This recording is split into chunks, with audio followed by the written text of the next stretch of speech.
Things I learned from using the Bumble app this year, or lessons from a retired queer queen bee. One, when you set your preferences on only men and tell the ones who also swipe right on you that all you are interested in is sex, it makes sense when they don't believe you. Draw the line harder and be precise with what's on the table, that they can take it or leave it. You have wasted too much of your precious time not getting what you want. Now is when you reclaim every minute spent the way you desire. It is the only reason you downloaded this app in the first place. Two, you don't set your preferences on women not because you don't like them, but because you know your queer ass well enough to know what happens when you fall for a woman.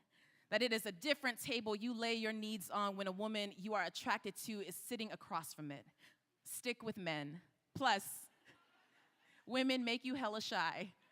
In this season, girl, of your desire is not the time for shy. Three, when you ask for their status, by which you mean STD, STI status, and they answer with, oh, you mean drugs? No, I'm clean. Don't fuck them. Four, when you ask if they eat pussy and they say no, don't fuck them. When they don't take your no and instead ask you to teach them how to eat, really, don't fuck them. There are people in the world who are okay with not being worshipped at the altar between their thighs. You respect those people, but you have never been one of them. Continue being you and keep swiping. Five, when small talk is filled with him saying everything sweet except the nectar of your name, ask him if he remembers what it is. When he tries to play it off by calling you baby, honey, Cali girl, true fucking story, who calls you that? Or simply, well, do you remember my name? Tell him, yes, Rasan, yes, Christian, yes, Rashad. Don't even bother wondering how they could ever arrive to the apartment of a girl they don't even know the name of expecting sex. Let them leave, but not before telling them to lose your number. Six, when your homegirl is on Bumble too, and you both swipe on the same dude. She's here somewhere. She's here.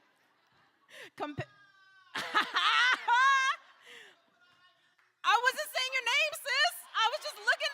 I wasn't saying your name. Six, when your homegirl's on Bumble too and you both swipe on the same dude, compare notes, ignore his 1 a.m. text he sent to both of you at the same time, scoop up your homegirl from her place, and rap about the fuckery over Taco Sinaloa tacos. Seven, ain't got the time. Seven, penises are cool. They are natural, and they harden, and they soften, and they are pulsing, and all of it is good. And you have only dated one other person who has one, so you are still learning them, even as they are inside of you. When you have questions that your queerness is confused by, ask your questions to your friends who have penises.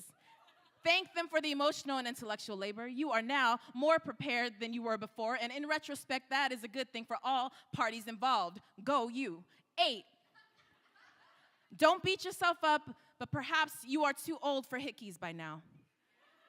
And you are definitely too old for 3 hickeys at once, all on your neck.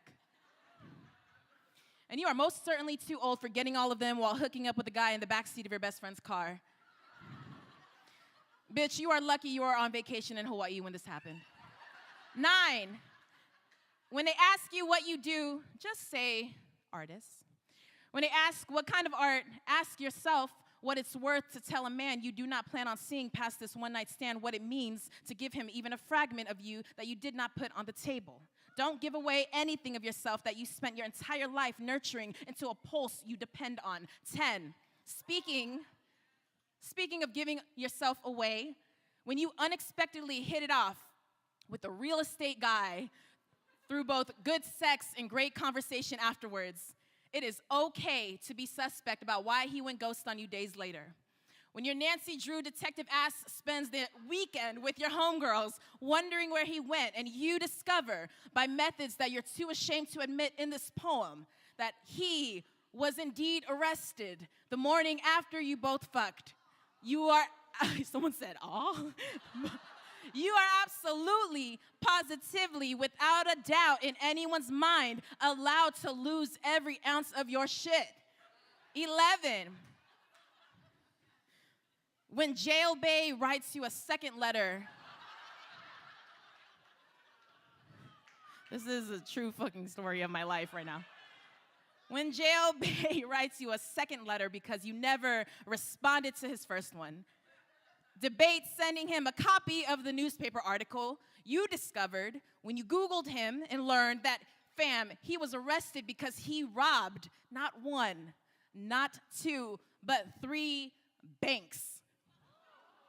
Once you're done losing your shit again, determine that he is not even worth the cartridge ink and paper it would take to print the article, and ignore this letter too.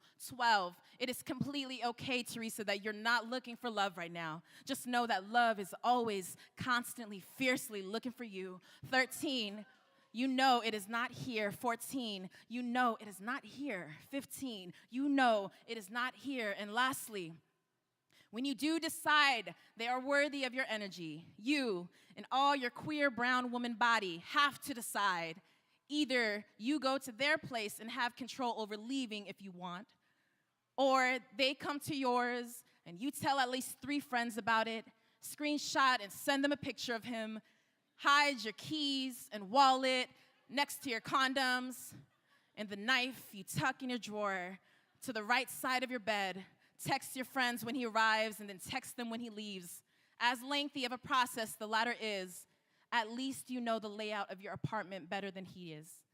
At least you can fight your way through the dark of your bedroom and know how many steps it takes to get to every emergency exit without even opening your eyes. At least 2 of your friends have copies of your house keys in case you don't text back when you say you will. At least, if you have to scream, your neighbors know your voice.